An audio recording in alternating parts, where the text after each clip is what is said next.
What's going on, guys? My name is Spidey and I'm an award-winning mentalist with a degree in social psychology. And in this video, I'm going to break down scenes from the hit series The Mentalist and tell you which ones are fact, which ones are fiction, and I'm going to teach you on the fastest and most effective ways to catch someone who's trying to lie to you. Let's go. So I want to start with two clips that'll really allow me to demonstrate the difference between what mentalists can actually do and the myths that sort of surround my profession. Here we go. All right. What are you doing? Grace is mentally telling me where she hid the van keys. If I find them, I get to drive. So now you're psychic. Oh, no. This is all science. Concentrate, Grace. Tell me with your mind only. Forward, backward, left, right.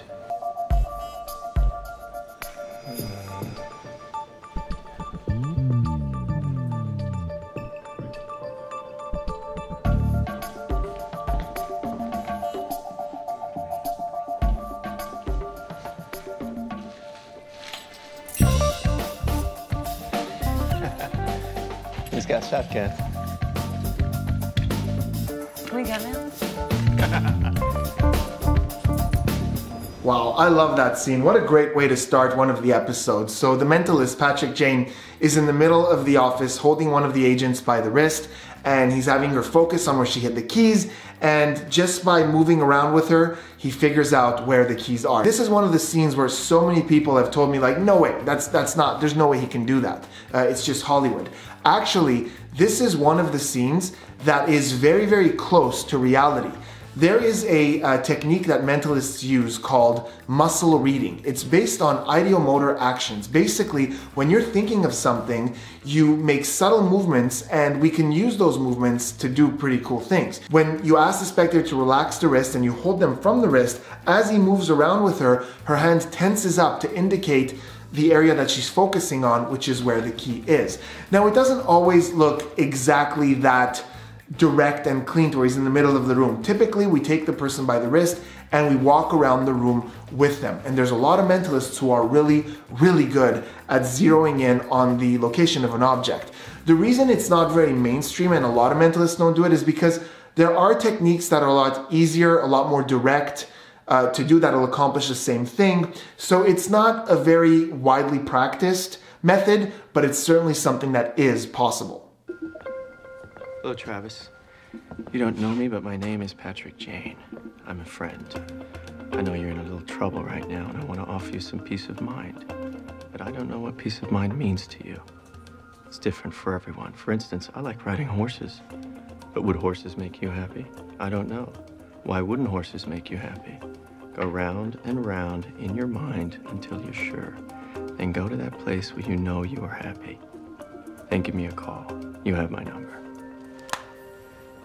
What was that about? Quick, what image just came into your head? Guys, That's him. Jane, I'll never doubt you again. Okay, so in the first scene, I told you that most people assume that that can't be done when in fact it can. This scene is almost the exact opposite. Whenever people see scenes like this, a majority of people think that mentalists can totally do this. They could like throw out words or gestures and influence your thoughts to do things. And it is such a huge exaggeration. It is crazy to think that over the phone, you can just say a couple of words, round, horse, and expect this guy to go out of his way to show up at this random merry-go-round. Guys, it's not like our brains aren't that simple. We can't influence you to think of these really detailed things with a couple of ambiguous gestures and words. It just doesn't work that way. It's all just part of our presentation. Now, I want to ask you guys a question, and let me know in the comments. This is my chance to learn from you, because there's something that blows my mind and I don't really understand it. When most people watch a magician, let's say the magician levitates, right? We go, oh my God, that's amazing. I have no idea how you did that. But most people don't believe that the magician actually broke the rules of gravity and can fly. We know there's a trick somewhere, But with mentalists, it's the opposite. And I don't really understand why. When we see a mentalist who says, I'm going to read your body language now and tell you the animal you're thinking of, or I'm going to influence your thoughts to make you think of a specific number, so many people at the end go, oh my God, did you see the way he read my body language and he knew I was thinking of a tiger? Or like he influenced me to think of 36 with his fingers like this. And people believe that that was legitimately how we did it, when in fact, there's as much of a secret to that as there is to the magician floating. Let me know in the comments, why is there such a discrepancy? Is it because reading body language is more believable, therefore people buy it more? Because to me, knowing what animal you're thinking of by reading your body language is as crazy as flying or making a coin, actually dematerialize and vanish from existence. Maybe that's a clue. Amazing scene, check this out. Take it to the lab. Oh, wait, I got a better idea. We need your help. Will you help us? Yes. We know the identity of Melanie's killer. The murder of that poor girl is in this room. This note was found in Melanie's locker. We have strong reason to believe that whoever wrote this note is the killer. Yes, unluckily for that person, my colleague, Agent Cho here, is the Bureau's chief graphologist. Each one of you will be giving us a sample of your handwriting, left and right-handed. Cho will examine these samples and determine which of you left this note. Which of you is the killer? My God, what an incredible scene, and it is full of real psychology that you can actually use in day-to-day life. So let's start with the first part. So basically, they're at a restaurant and all the employees obviously have said that they know nothing about the murder of one of the other people who work there. They open her locker, they find a note, they have no idea who wrote it or what it has to do with anything, but he decides to use this. So first he gets up in front of everyone and he does something brilliant.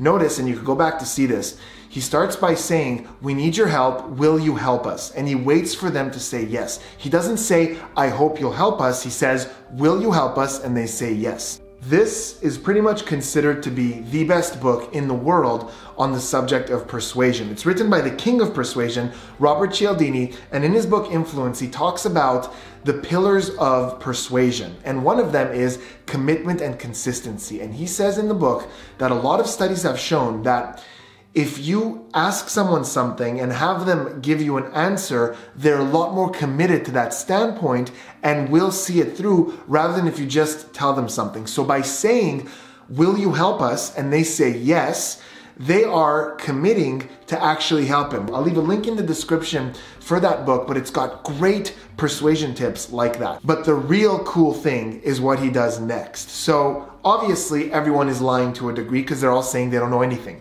He needs to discover who the liar is. He uses one of my favorite techniques in lie detection. Now, before I tell you what that technique is and how you can use it in your life to figure out when someone's lying to you, I want to talk a little bit about the psychology of lies. I love the psychology behind lie detection, and I could probably make 6 more videos just about that. Let me know in the comments if that's a topic that interests you.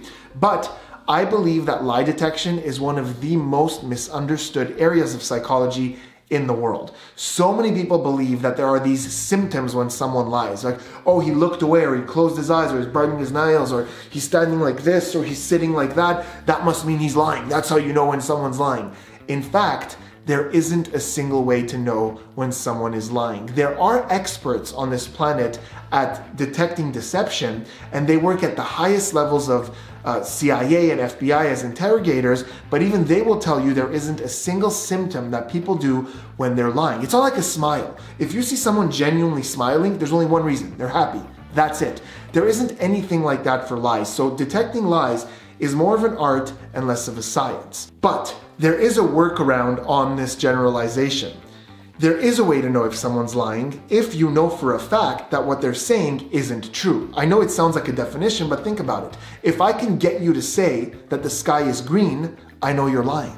So one of the best and most effective ways to catch someone who's trying to lie to you is called volatile conundrum technique. And I love this technique. Here's how it works. Basically, if you want to catch a lie, you tell a lie. So let's say you're a parent and you ask your kid, hey, what did you do last night? You weren't home for dinner. And your kid says, oh, I was at my friend Steven's house. But you think that that's not necessarily true and there's more to that truth. So here's what you do. You make up a lie that would verify whether or not what he just said is true. So you say something like this. You come back with, oh, you know, I heard through the grapevine that they're renovating their kitchen. Was it a big mess in there? Notice what happened now.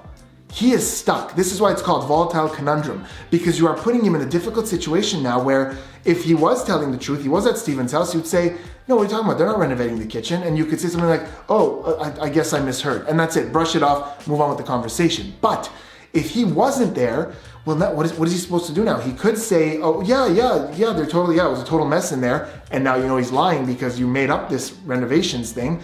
Or he could say something like, oh, yeah, I didn't notice, which seems unlikely. But the point is this. If he was telling the truth, he will effortlessly answer that. And if he wasn't, now he's stuck. And this, the volatile conundrum, is exactly what Patrick Jane did. He made up this elaborate story about how they have this note that they know for a fact was written by the killer. Not true. He says that his partner is a graphologist, the best in the business. Not true. But the person who wrote it now, there's all these levels and they have to think quick. And one of the people faints. That's a little exaggerated, but it allows them to know that the volatile conundrum worked and they got this person into a panic. What is your name? What's to you? Kimball Cho. Hey. God and goddess, hear me, by light of the one flame, let this mortal soul, Kimball Cho, be bound by my power, so that he knows I speak truth.